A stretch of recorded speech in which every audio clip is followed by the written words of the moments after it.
Assalamualaikum warahmatullahi wabarakatuh. Nama saya Ais Kerdaton. Saya akan membahas tentang hakikat komunikasi.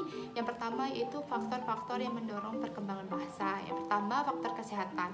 Anak yang sehat cenderung lebih cepat menguasai bahasa ketimbang dengan anak yang kurang sehat. Kemudian yang kedua yaitu faktor kecerdasan. Anak yang memiliki kecerdasan yang lebih tinggi tentunya akan lebih cepat menguasai dan lebih cepat mengerti bahasa ketimbang dengan anak yang kurang kecerdasannya. Kemudian yang C yaitu faktor keadaan sosial dan ekonomi. Anak yang lahir pada keluarga mampu atau keluarga berada akan lebih cepat belajar berbicara karena banyaknya motivasi dalam keluarga mereka dibandingkan dengan anak yang lahir pada keluarga yang kurang mampu, dikarenakan keluarga mereka cenderung akan lebih memperhatikan pemenuhan kebutuhan hidup. Kemudian yang keempat yaitu faktor jenis kelamin. Anak perempuan cenderung lebih cepat menguasai bahasa ketimbang dengan anak laki-laki dan memiliki kosakata yang lebih banyak daripada anak laki-laki. Kemudian faktor keinginan berkomunikasi. Semakin kuat keinginan komunikasi dalam diri anak, maka semakin cepat dia belajar berbicara. Kemudian faktor dorongan. Semakin banyak dorongan dalam diri dan semakin banyak motivasi dalam diri anak, maka dia akan terangsang untuk lebih cepat berbicara ketimbang dengan anak yang tidak memiliki motivasi dalam diri. Kemudian ukuran keluarga. Anak yang lahir tunggal atau anak yang lahir di keluarga yang kecil akan lebih cepat belajar berbicara dibandingkan dengan anak yang lahir pada keluarga yang lebih besar. Kemudian urutan kelahiran. Dalam sebuah keluarga, anak pertama lebih cepat menguasai bahasa, lebih cepat belajar berbicara ketimbang dengan anak yang lahir kemudian, karena perhatian orang tua lebih banyak kepada anak pertama ketimbang dengan anak yang lahir kemudian. Kemudian metode pelatihan anak. Anak-anak dalam keluarga otoriter yang menekankan bahwa anak harus dilihat bukan didengar, maka anak akan lebih terhambat dalam belajar berbicara ketimbang dengan orang tua yang memiliki mendukung anak. Kemudian kelahiran kembar. Anak yang lahir kembar pada umumnya mengalami keterlambatan dalam berbicara karena mereka lebih banyak bergaul dengan saudara kembar mereka ketimbang dengan belajar berbicara.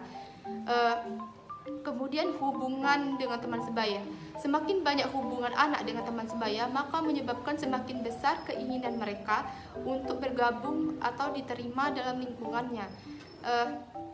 Hal ini akan memperbesar motivasi mereka untuk belajar berbicara. Kemudian kepribadian. Anak yang dapat menyesuaikan diri dengan baik di lingkungannya, maka akan lebih cepat menguasai bahasa dan juga memiliki kesehatan yang mental yang bagus. Kemudian pengertian gangguan komunikasi. Yang pertama yaitu pengertian gangguan. Gangguan adalah rintangan, halangan, godaan atau sesuatu yang menyusahkan. Hal ini yang menyebabkan ketidakwarasan atau ketidaknormalan. Yang kemudian pengertian komunikasi. Komunikasi berarti pertukaran pikiran dan perasaan dapat dilaksanakan dengan setiap bentuk bahasa seperti isyarat, ungkapan emosional, bicara atau bahasa tulisan. Kemudian komunikasi yang paling umum yang dilakukan setiap orang yaitu melalui bicara atau bahasa.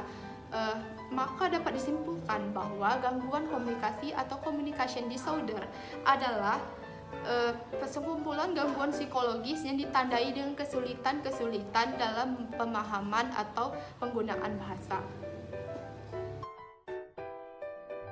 Assalamualaikum warahmatullahi wabarakatuh.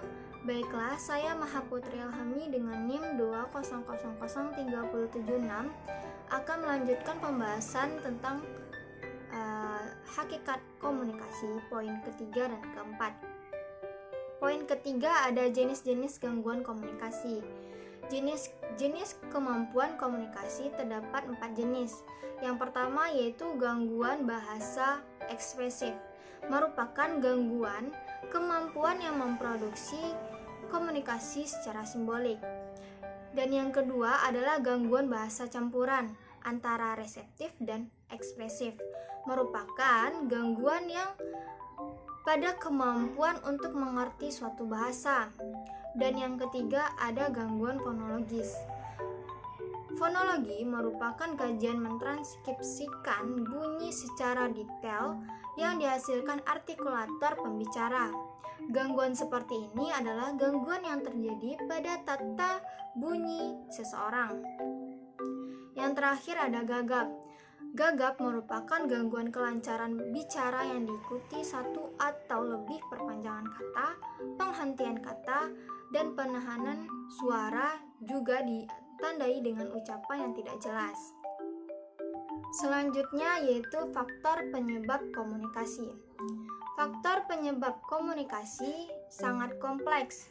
Gangguan komunikasi pada anak dapat disebabkan karena adanya gangguan pada masalah memproduksi kata-kata karena motorik mulut, gangguan sistem pernapasan, gangguan pendengaran sehingga tidak dapat mendengar apalagi mengingat kata-kata yang dengan jelas, tidak memahami arti kata, dan mengasosiasikan dengan situasi serta keadaan lingkungan yang tidak mendukung anak untuk termotivasi berbicara atau mengembangkan kemampuan bicaranya. Gangguan berbicara dan berbahasa bisa diakibatkan dengan gangguan di pusat bahasa pada otak, namun bisa juga diakibatkan adanya gangguan di wilayah perifer atau tepi, yaitu gangguan postur tubuh anak yang tidak bagus atau tidak optimal. Sekian dari pembahasan atau pemaparan materi dari kelompok kami. Maaf bila ada kata yang salah.